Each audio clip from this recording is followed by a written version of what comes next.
No, not even that. On Damba, she's a young girl, so you got a boy and a girl, Damba, D-A-M-B-A, and you want to make sure you get Memuna, M-E-M-U-N-A-U, M-E-M, Memuna. She's beautiful, so everybody sees that she's 5 years old. No, Sheiko, I think this is Corona. K-O-R-O-N-A. Okay, and Memunatu Mansure. Memunatu, how do you spell it? Mansure, M-O-N. Give me your first name and your last name and your title today. Joseph Mandarino, Presidential Advisor. Mandarino spelled? M-A-N-D-A-R-I-N-O. Presidential Advisor for Gift of Limbs. What did it take to put this together today, and why are you holding this event today?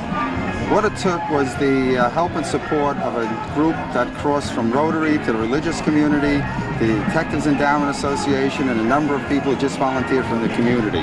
It started about 3 months ago when we, in fact, actually it started about 4 months ago when we first met Hillary Clinton on Valentine's Day in February and asked her if she would consider speaking at a fundraising event. She was very supportive when she met the children.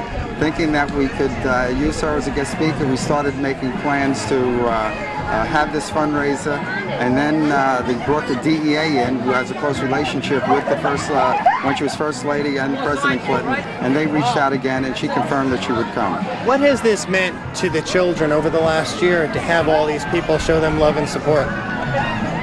In Africa, they have 2 wishes. One to go to heaven, the other to come to the United States. They come from the poorest country in the world with no medical, no schools, and no food.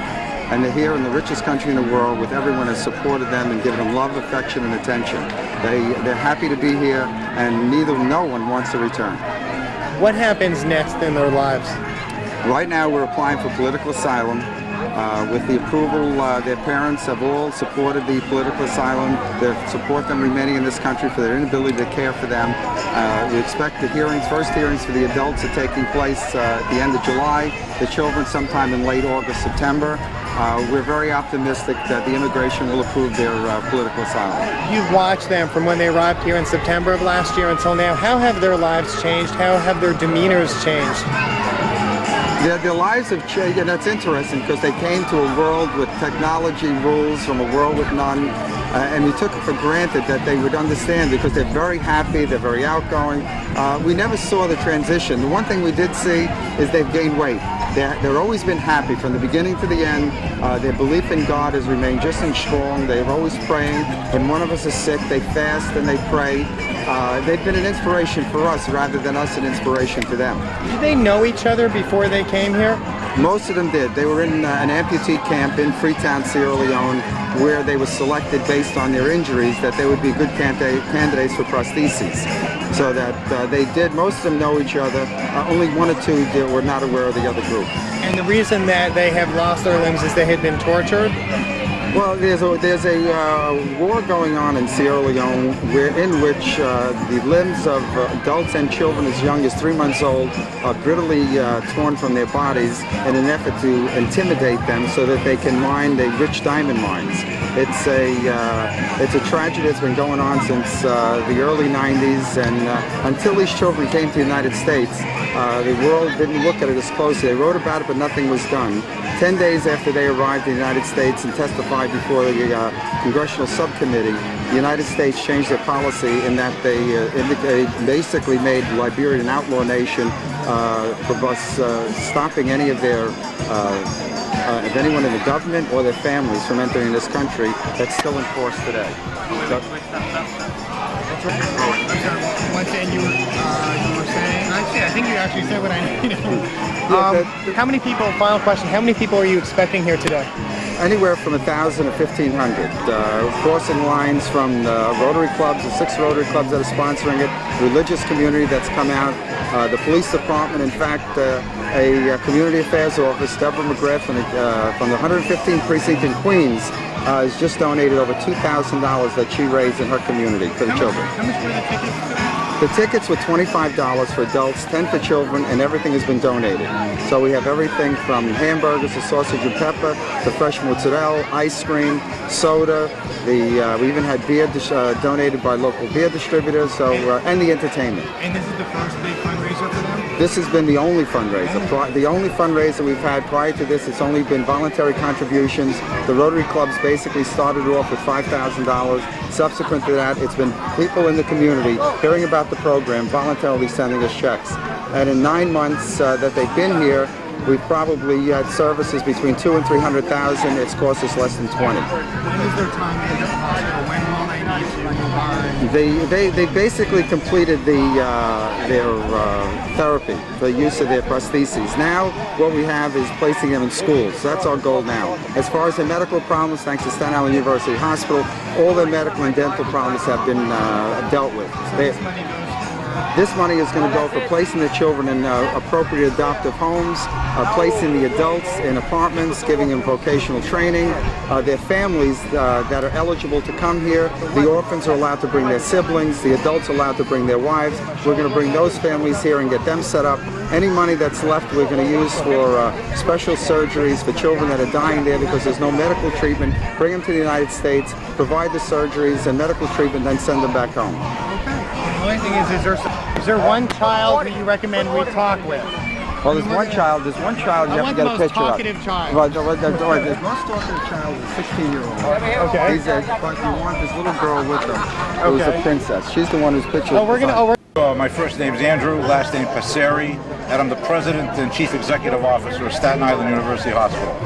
How have they changed since they arrived? You saw them when they got here until now. How have their lives changed, their demeanor? Well, when they first arrived, obviously they were withdrawn, very thin, kind of really within themselves. They didn't verbalize very much. As time has gone on, you can see they've become much more outgoing children, more normal. They put on weight. Their whole attitude is brightened up. They become children again, which they really weren't when they came here. What has the hospital provided for them? Well, we've provided rehabilitative therapy once they've been fitted with their prosthetic devices, but we've also found that they've had companion diseases, osteomyelitis, glaucoma, parasitic diseases, and so we've tried to treat each of these things as we found them. We also provide housing for them and also, of course, food. Obviously, they're not able to go home, is what I'm told. What happens next? At what point do you have to sever ties? What preparations are being made for their life after their current situation now? Well, that's really being handled through the Rotary Clubs of Staten Island. My wife, Nancy, has been heavily involved in that part of it, and she's bonded really with these children and is helping them through this process. We're trying to get them sort of mentally adjusted to the idea that they could have a life here, they want a life here. They know that if they go home, their lives would be in danger. They know that they're going to need continuous care because as they grow, these prosthetics would also have to be changed. The process will be to get them first political asylum, and then they would probably be adopted by wanting and loving families, we hope. What has been the most difficult part of their rehabilitation? I think the most difficult part has been them flashbacks for them about their lives. Sometimes they have these flashbacks at times and you don't realize that that's what it is, but then you can begin, if you stop and think about it, you realize that they're thinking of what the trauma that was done to them when they were in Sierra Leone. For instance, Mohammed, the young boy, the 4-year-old, had to have his bone on his stump shaved surgically by Dr. Henley, one of our orthopedic surgeons. And post-operatively, he had to go back and get some stitches out. Well, it was a traumatic experience. And, you know, you or I or anybody probably would have reacted because stitches really weren't a big deal, except that it triggered in his mind what happened to him in Sierra Leone. So it's been that kind of thing, dealing with the emotional scars that these children have been left with. There's going to be, I think, a long, long time in healing. What's their age range? They run from 4 years of age up to 15. They all male? Or No. There are, I think there are two boys, and the rest are girls.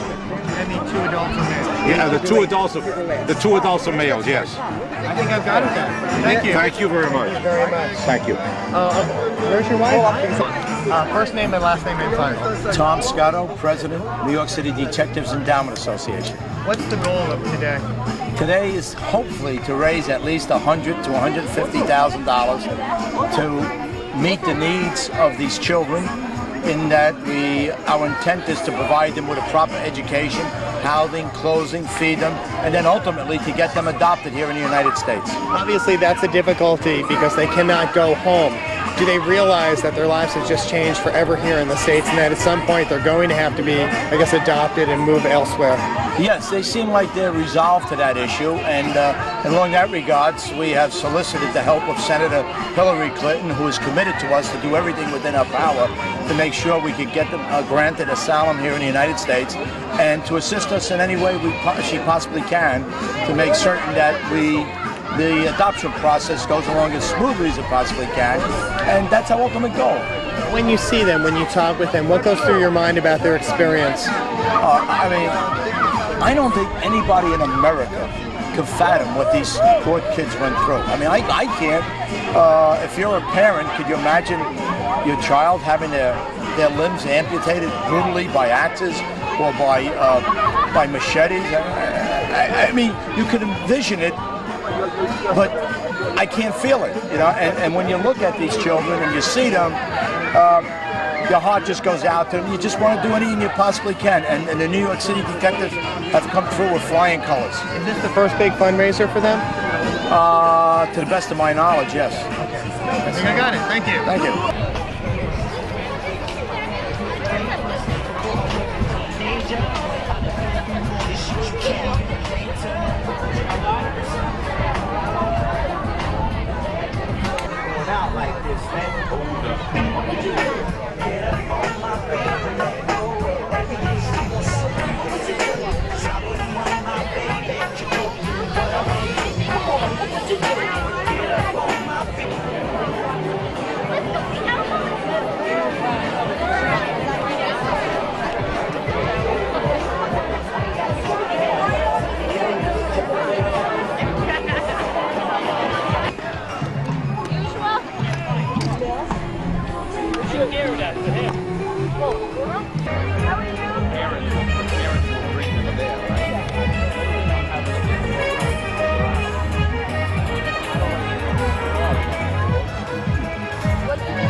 And how old are you?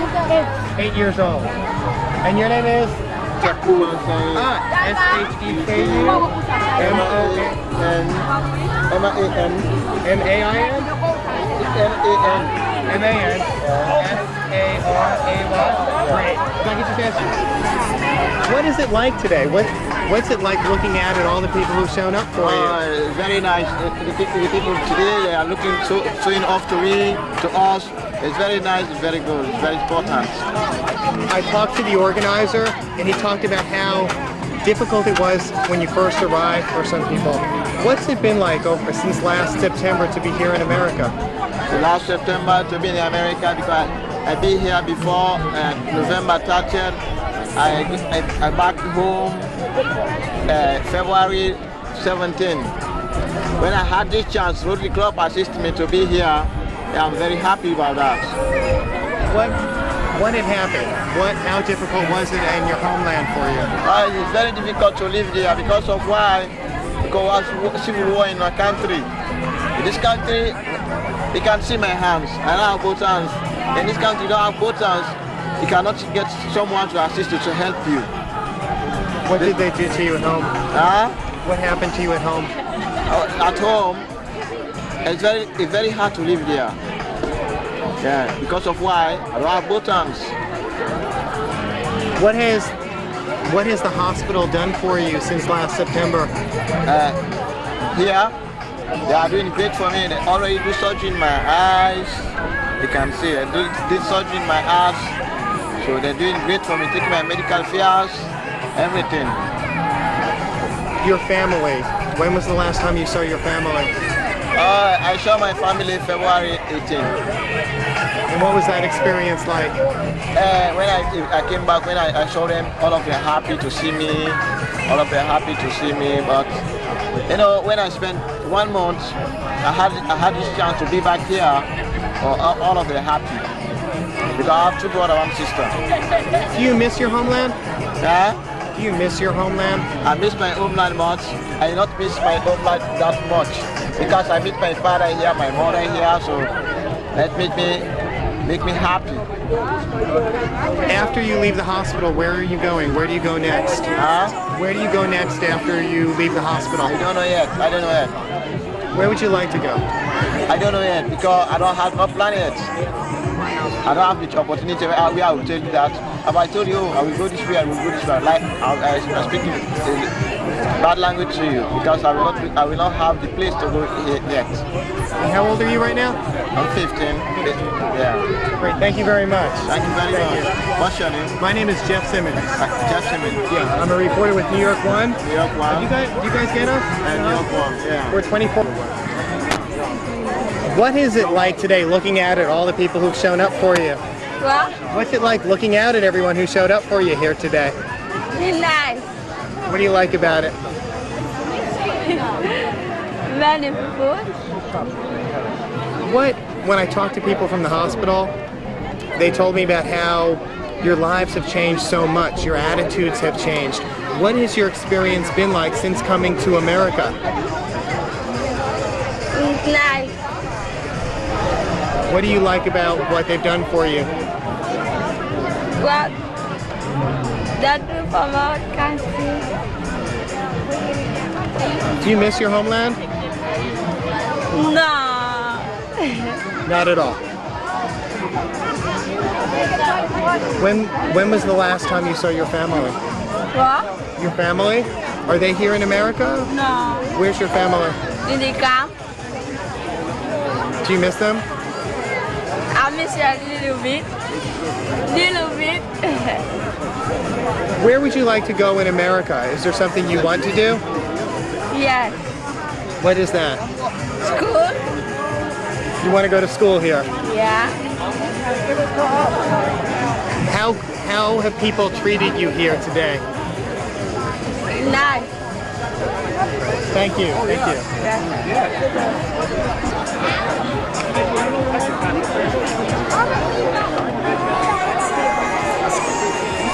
One more and that's it. Then you gotta go with other people.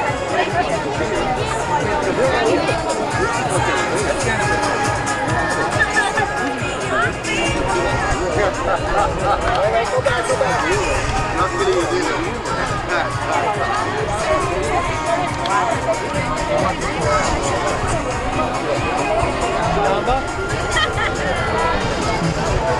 Okay.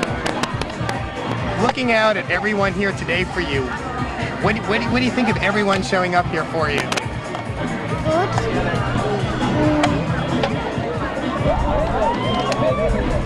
There's so many people.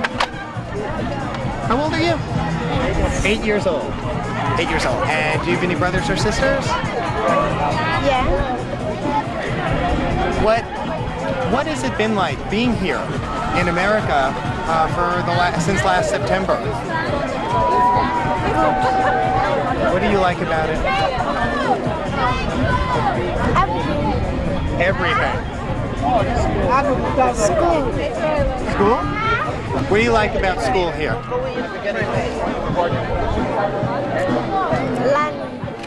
Learning. What have you learned? Oh, that's too general. I should ask you specific. I'm sorry. What have you learned about Staten Island? Staten Island.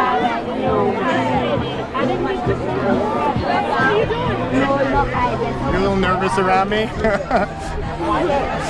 So what are you doing today? What are some of the things you're doing?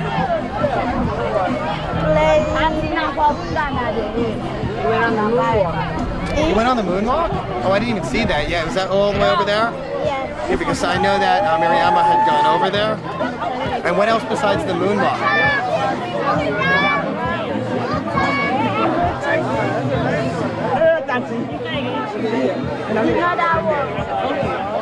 Yes, all right. I'm going dig out there. Yeah, the three rides, the airplane and the maze. It was a lot of fun, right? Gamba, when was the last time you saw your family? Have you seen them in a while? What? Your family? Your mommy, last time you saw your mommy? That was August. August.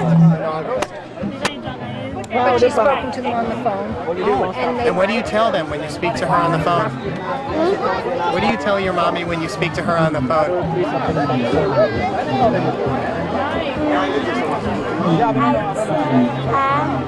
I said I'm having fun and I'm going to school. I'm having fun and I'm going to school. Then I go to church. And you like church? Yeah. Thank you very much. He's a talker. You don't have to worry about him. What would you like to tell me? I wanted to help my country for the peace come in the country. Why would you like that? Because they was fighting all of the stuff to fight the peace come in the country. How do you like America? Good. What do you like about it? Everything. What do you like about today? America like it. Go to school. I like school. It seems everyone likes school, but American kids don't always appreciate that. No, the American kids should take some lessons from these children. What's your name? Bintu. Bintu? Yeah. How do you spell that? Bintu. And your last name? Amara. And how old are you? 9. Great. Thank you very much.